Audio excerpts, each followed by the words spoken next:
Dan yang paling menyedihkan Pak, sudah sampai sujud-sujud begitu. Iya, kasihan ya. Yang sampai di luar menyembah begitu ya.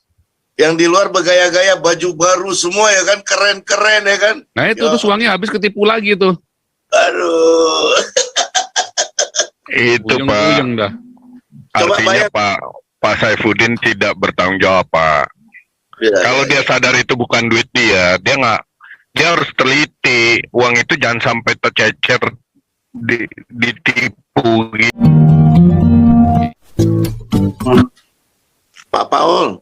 Ya, Satu lagi mengenai Pak KC, kan kemarin tidak bisa dilanjutin karena kesehatan.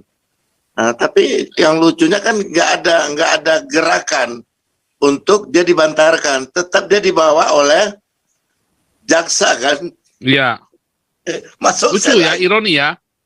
Ironi ya, bingung juga loh. Sidang tidak bisa dilanjutkan karena sakit, tapi nggak bisa dibantarkan untuk diperiksa ke rumah sakit. Ini kan semua retorika semua ini. Dan apa namanya, lawyernya malah nyanyi-nyanyi kan dengan berbagai komen. Seharusnya di situ dia langsung komen kan, harus dia yang ngambil alih itu untuk bantarkan dengan berbagai surat yang dibutuhkan. Kan gitu seharusnya Pak. Tapi saya yakin memang niatnya nggak dibantarkan Pak Lawong. Itu kan kita tahu dari Bu bukan Najwa itu kan kemarin suratnya dari Komnas HAM, WhatsApp-nya kan. Lawong suratnya nggak nyampe kok. Iya. Artinya mereka belum bersurat. Iya. Dan yang paling menyedihkan Pak, sudah sampai sujud-sujud begitu. Iya, kasihan ya. Yang sampai di luar menyembah begitu ya. Yang di luar bergaya-gaya, baju baru semua ya kan, keren-keren ya kan. Nah itu tuh uangnya habis ketipu lagi tuh. Aduh. Itu Ujung-ujung Pak. dah. Artinya Pak Saifuddin tidak bertanggung jawab Pak. Kalau dia sadar itu bukan duit dia harus teliti. Uang itu jangan sampai tercecer, ditipu gitu. Dia harus peka dia di situ. Berarti dia orangnya nggak bertanggung jawab. Jangan takut nggak makan lah Pak. Hamba Tuhan pasti kasih makan. Bahkan burung gagak aja dikirim Tuhan untuk kasih makan Melia kok. Pak Saifuddin udahlah, stop. Udah nggak layak Anda di tempat itu. Panggilan Anda tuh kembali yang seperti mula-mula aja. Nggak usah eigenwijs kata orang Belanda ya Pak Paul ya. Iya. Nggak usah keras kepala lah. Hari kedua begitu setelah khotbah pagi itu berulang itu Pak Paul, doa pagi malamnya ya. Ini ketipu lagi, begini habis, terbukti kan. Aduh, jadinya dia malah dekat lagi sama YT ya, dekat ke sana ke sini. Jadi apa namanya, saya tetap ya, kenapa anaknya KC tidak ngerti-ngerti sih, kalau mereka itu kan semua di luar daripada darah daging ya.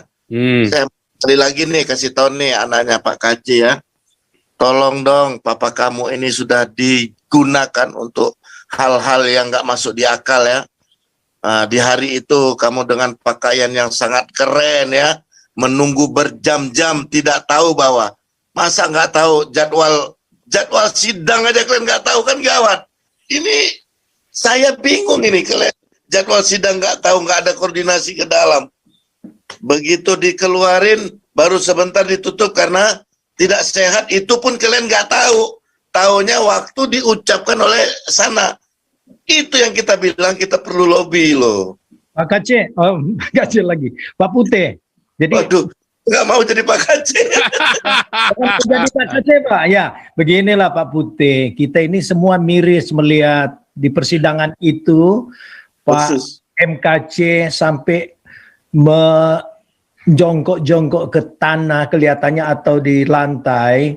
Ini semua diakibatkan, bukan lagi kita bicara dalam level bawah Pak. Ini yang kita minta perhatian daripada mereka yang punya otoritas tertinggi. Jangan merasa takut dengan ancaman-ancaman MUI, jangan merasa takut dengan hadirnya wakil presiden yang mungkin banyak bisikan kepada Jokowi, dan Jokowi tidak tegas untuk memerintahkan tingkat atas khususnya Kapolri juga Menhukam yang bermain api, tidak ada ketegasan masalah ini, bahkan dari Menteri Agama. Mereka harus bersuara, Pak.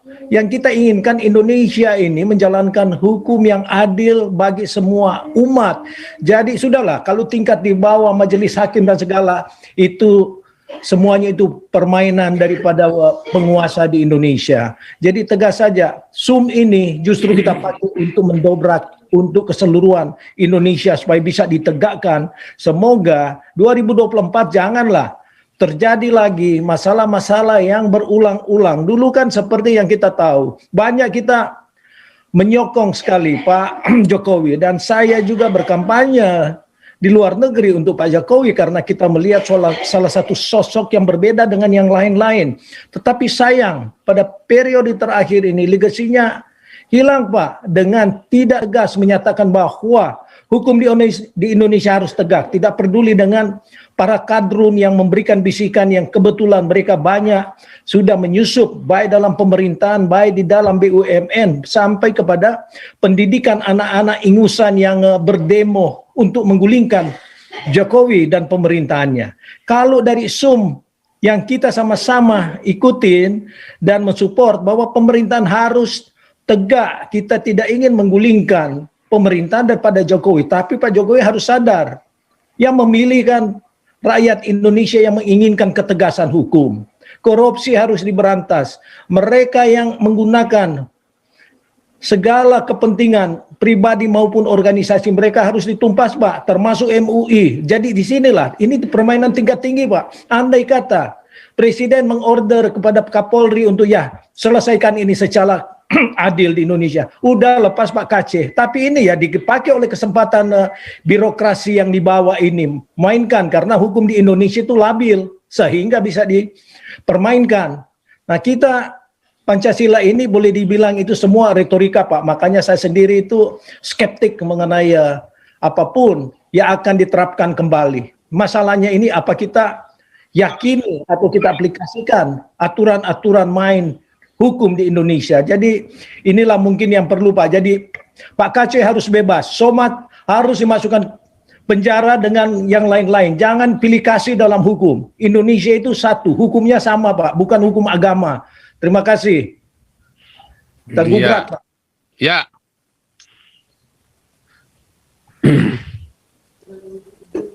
Ya, tadi siapa tadi mau bicara tadi? Bung Beta ya? Saya sudah tadi Pak Paul mengenai Pak Saifuddin itu. Saya rasa sudah cukup, Pak. Itu juga membuat masyarakat jadi terbuka mata. Pak Saifuddin ini layak, bisa dipercaya untuk menerima donasi. Ini kan efeknya jadi pribadi ke Pak Saifuddin. Keluarlah dari kasus MKC. Udah stop. Bukan di situ panggilannya. Itu lagi, Pak. Saya ulang-ulang untuk itu. Kasihan. Tuhan bisa pakai dia untuk menjala banyak orang yang di luar sana di agama lamanya untuk terima Tuhan Yesus. Dengan begini malah aneh jadinya.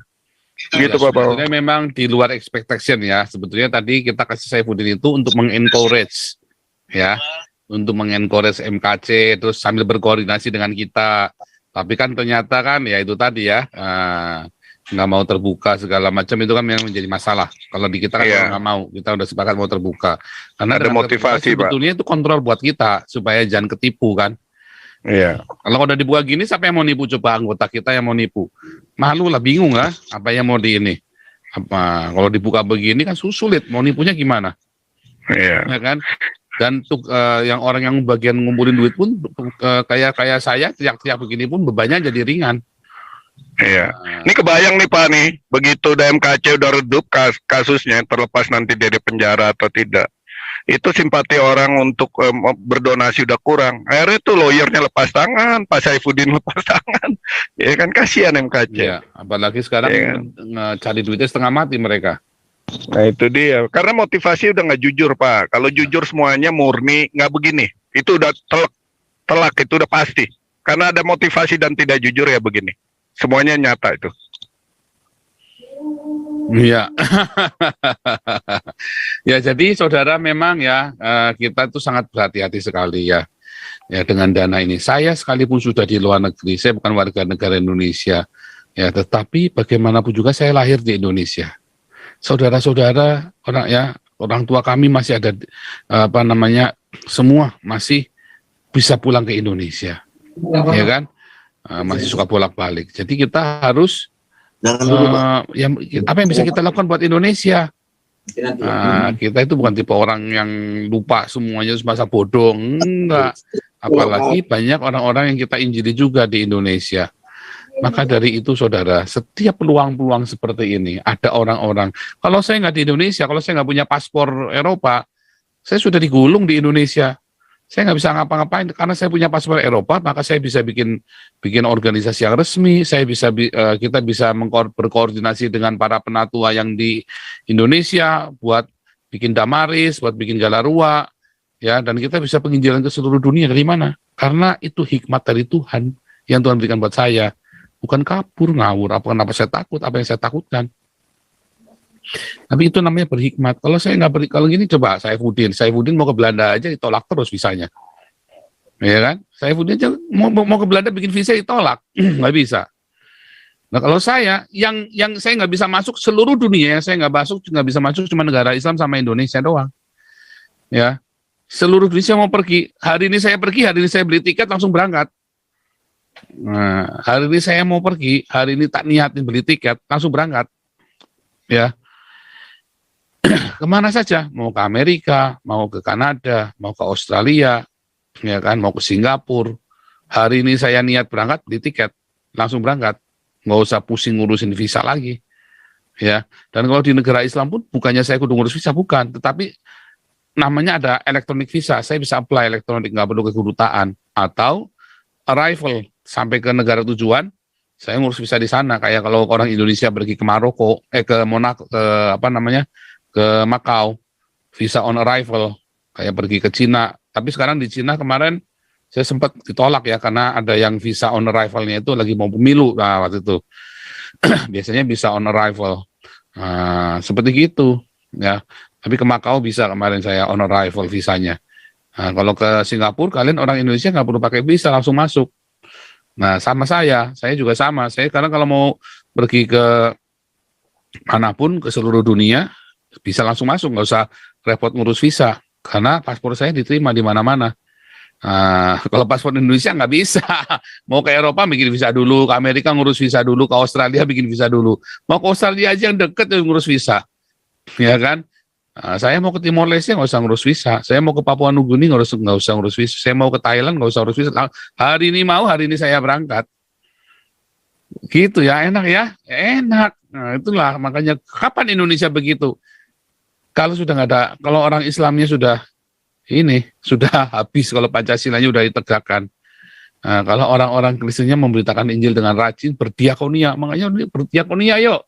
Jangan tanggung-tanggung, berdiakonia yang kenceng. Daripada Anda kasih ke pendeta buat beli jam tangan 15 miliar, ya mendingan kasih ke Damaris, udah tenang buat kasih makan orang miskin.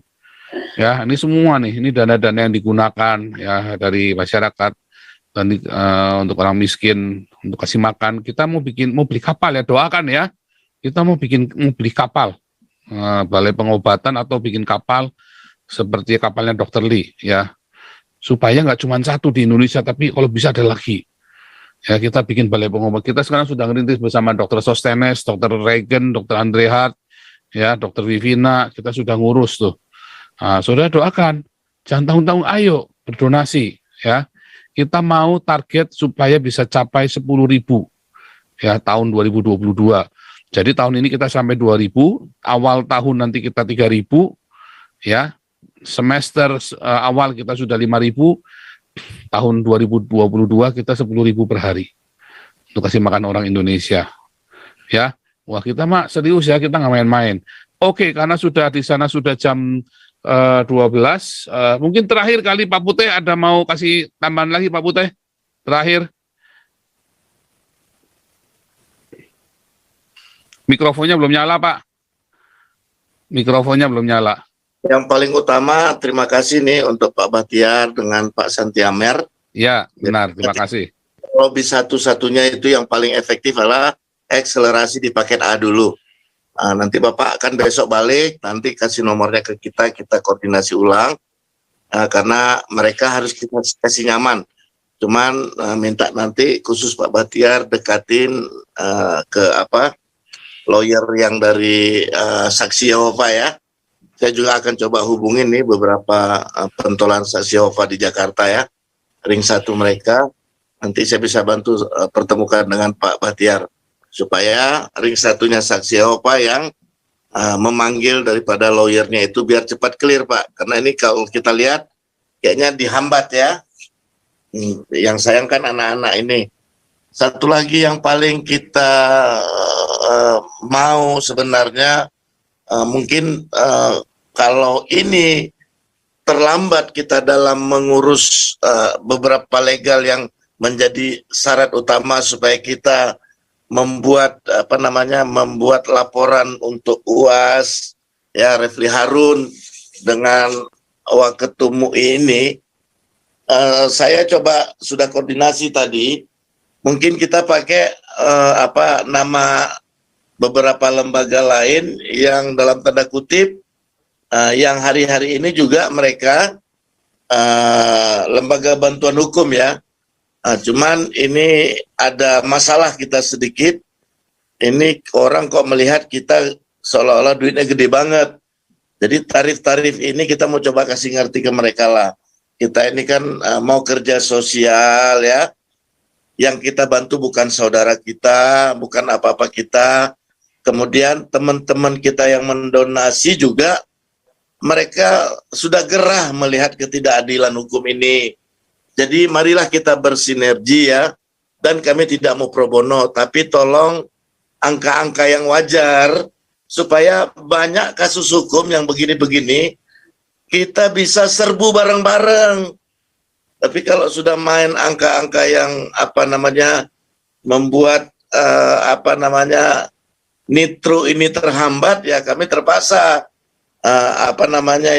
tidak bisa bermitra. Kami akan tetap cari lawyer-lawyer yang punya hati bagaimana Indonesia ini bisa di hadapan hukum ya. Dan kita ini lagi nyari ini sebenarnya orang-orang lawyer atau lembaga-lembaga hukum yang punya visi sama dengan kami.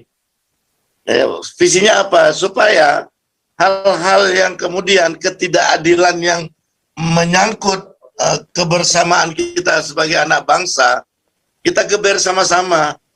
Jadi kalau lembaga-lembaga kalian mungkin selama ini agak terhambat, ya kami bisa bantu operasional. Ya, percayalah kita kerja ini enggak setengah hati, tapi jangan dijadikan kita ATM, itulah yang paling penting ya. Karena kalau kalian menganggap kami ATM, seharusnya kita bisa urus 10 perkara. Untuk perkara aja kita bisa tidak habis. Nggak selesai-selesai karena kita jalan di tempat mengurus satu perkara. Padahal yang minta perlindungan perkara di Galaruan ini udah banyak banget. Itu aja dulu Pak Paul. Mungkin teman-teman ya, kemari kita memang banyak kali beda pendapat, beda keinginan bagaimana di link Zoom ini. Tapi jangan tahan-tahan saudara. Pak Paul sudah bilang, lepaskan semuanya. Yang penting pengaman pakai ya. Pengaman pakai, kita mau gaspol ya. Iya. Itu yang membuat kita kemudian melihat memang anak bangsa ini ada perbedaan, tapi tujuan kita sama. Mari kita rubuhkan semua sekat-sekat itu. Itu aja Pak Paul. Iya, betul ya. Jadi jangan ini ya, saudara-saudara, jangan khawatir. Anda pokoknya dedikasikan hidup Anda dulu. Itu berkat itu pasti akan mengalir kok. Serius, teman-teman yang di Damaris itu ya, semua itu diawali dari semua benar-benar kerja bakti loh. Ya, akhirnya mereka banyak yang diberkati. Ya, tukang masak yang diberkati, diakennya diberkati, banyak semua. Bahkan yang benar-benar mereka all out, tidak mengharapkan uang apapun dari itu. Ada yang diakonia sendiri, diberkati dengan luar biasa. Mereka dapat proyek sampai miliaran, ya dapat tender, dapat pekerjaan yang baik. Banyak yang dipulihkan perekonomiannya. Jadi Anda jangan punya agenda lain. Fokus aja deh. Ya, ini pekerjaan yang Tuhan percayakan buat kita. Anda fokus. Ya, saya juga tahu kebutuhan, apa yang Anda pikirkan tentang kebutuhan, mau ini, mau itu, saya juga ngerti lah. Dan itu biarlah yayasan ini, LSM kita ini jadi berkat. Ya, tetapi jangan punya agenda lain. Sebab nanti kita susah, nggak ketemu-ketemu nanti ngomongnya. Kalau kita meeting nggak ketemu-ketemu.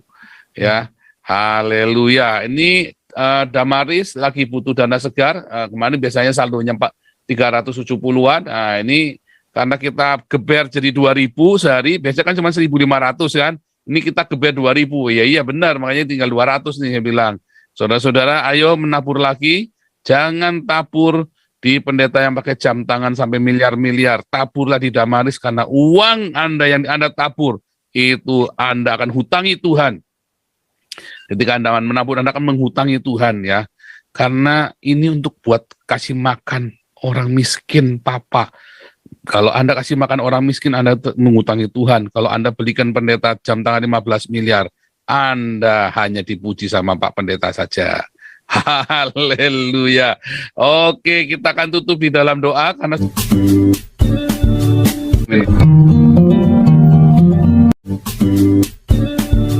Amin.